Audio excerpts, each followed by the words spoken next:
Hey everyone, and welcome back for another deep dive. You know how much we love to really get into a topic, and today we're exploring the world of self-made millionaires. Oh, yeah. Specifically their mindset. I mean, what makes them tick? How did they achieve that financial success?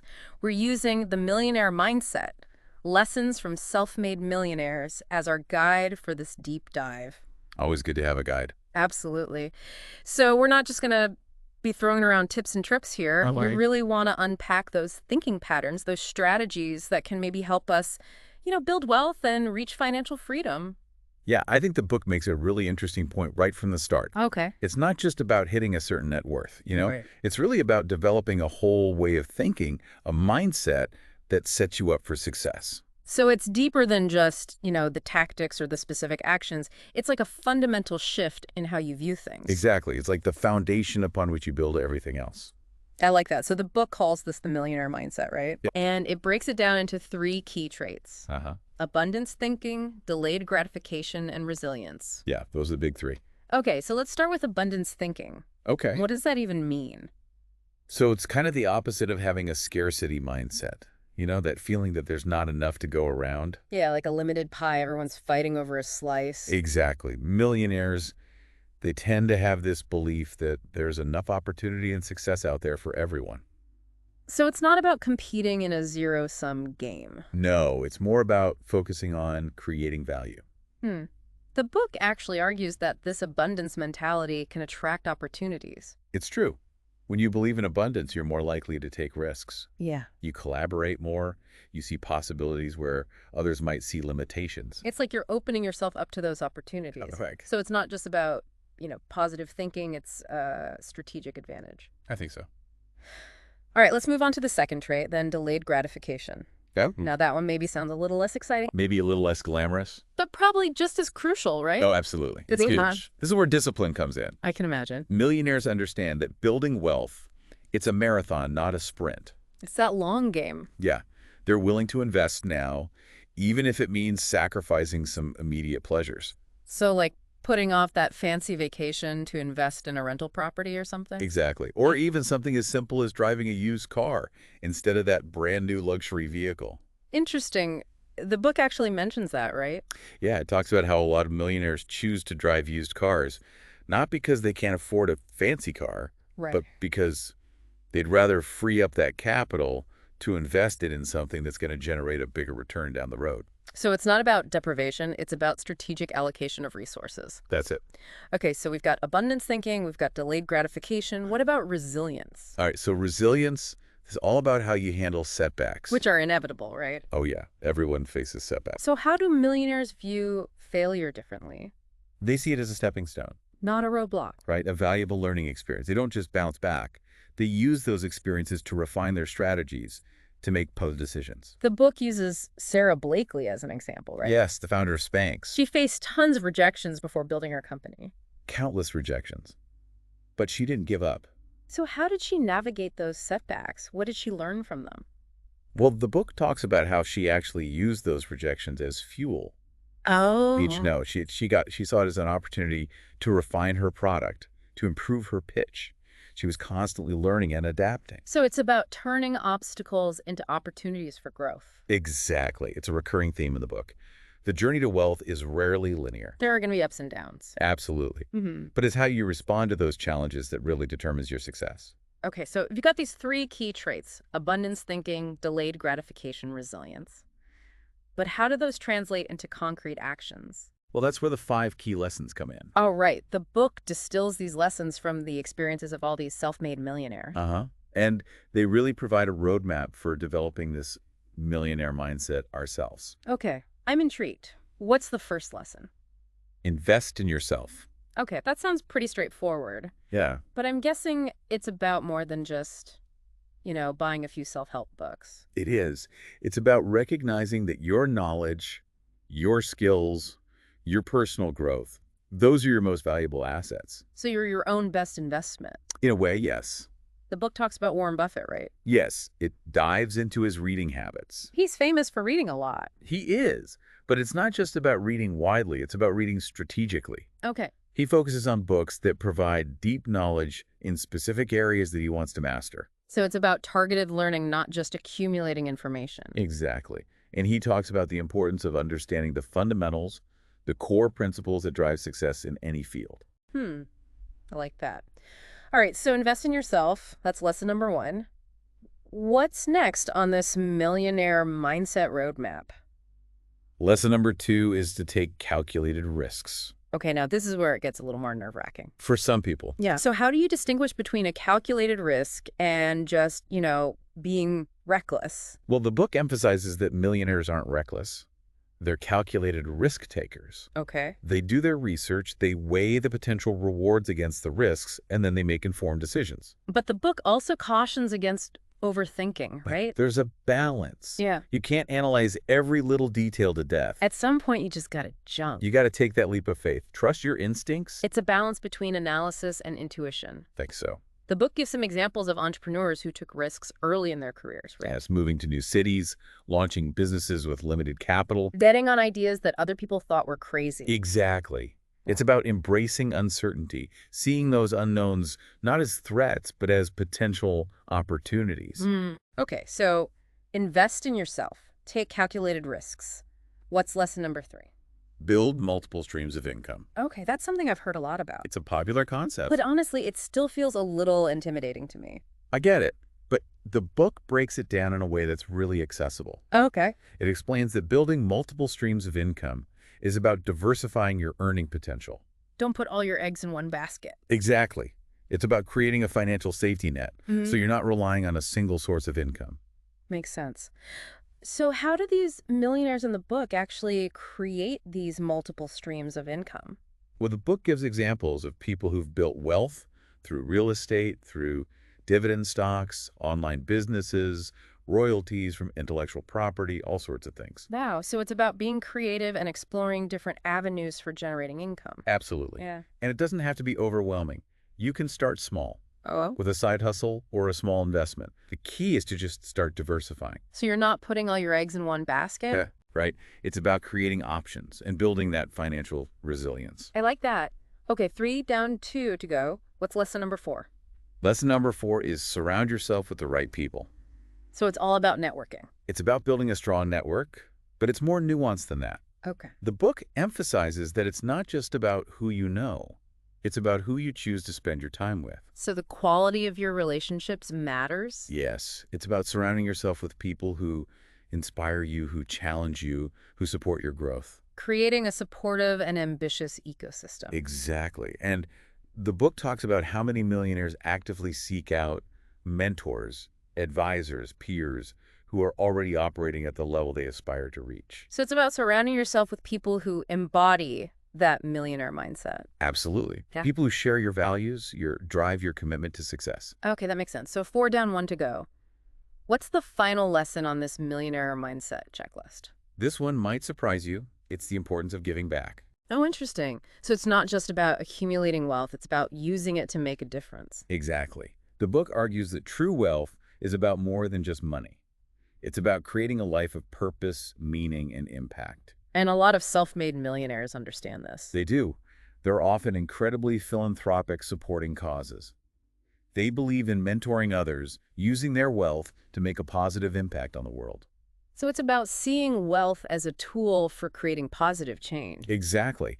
And the book makes a really interesting point here. It argues that giving back isn't just a moral imperative, it's also a strategic advantage. How so? Well, when you help others, you open yourself up to new opportunities. You build valuable relationships. You create a positive feedback loop that can actually enhance your own success. So it's not just about altruism, it's about recognizing the interconnectedness of success. Exactly.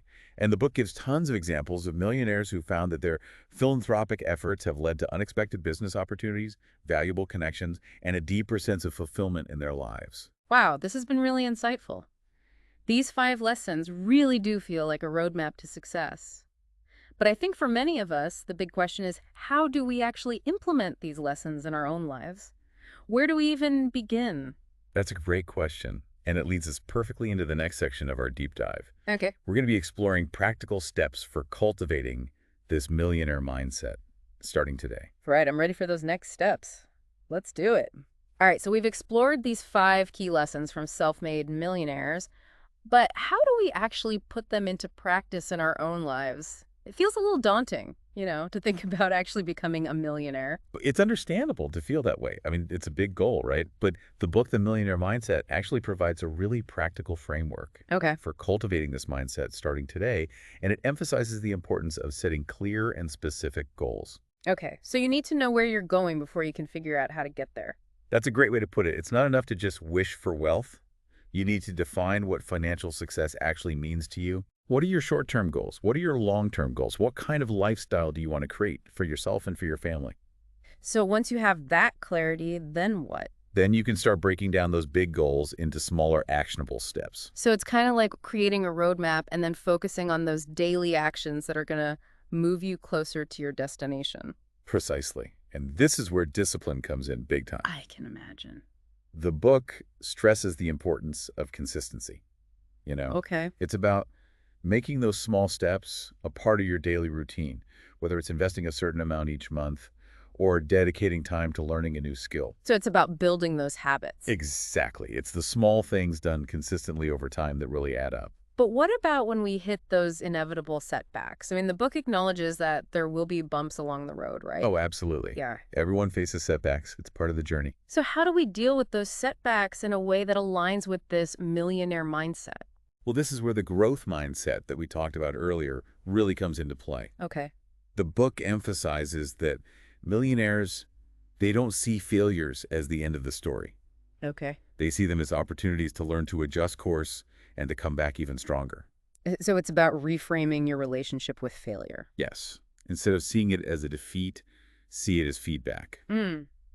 Interesting. The book gives some examples of millionaires who faced major setbacks right early on in their careers, Uh-huh. but they used those experiences as fuel. Absolutely. They didn't let those setbacks define them. So it's about developing that resilience, that ability to bounce back. Exactly. And that resilience often comes from a deep belief in your own ability to learn and to adapt. Okay. So it's about cultivating that inner strength, that confidence in your own potential. I think so. And the book provides some really practical tips for developing that resilience, like surrounding yourself with a supportive network, Okay. seeking out mentors, and celebrating those small wins along the way. That makes sense. It's about building a support system and recognizing your own progress even when things get tough. Absolutely.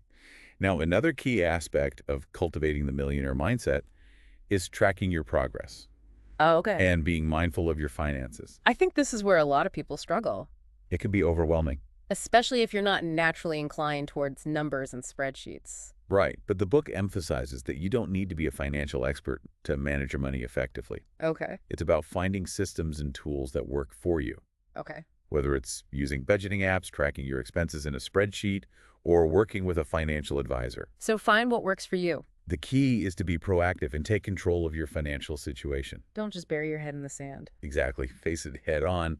And the book suggests a few really interesting methods for managing your money. Okay. One approach it highlights is the 50-30-20 rule, I've heard of that one. where you allocate 50% of your income towards needs, 30% towards wants, and 20% towards savings and debt repayment. Okay, so that sounds like a pretty straightforward framework. It is. It's simple but effective. And I like that it leaves room for both the necessities and those fun things that make life enjoyable.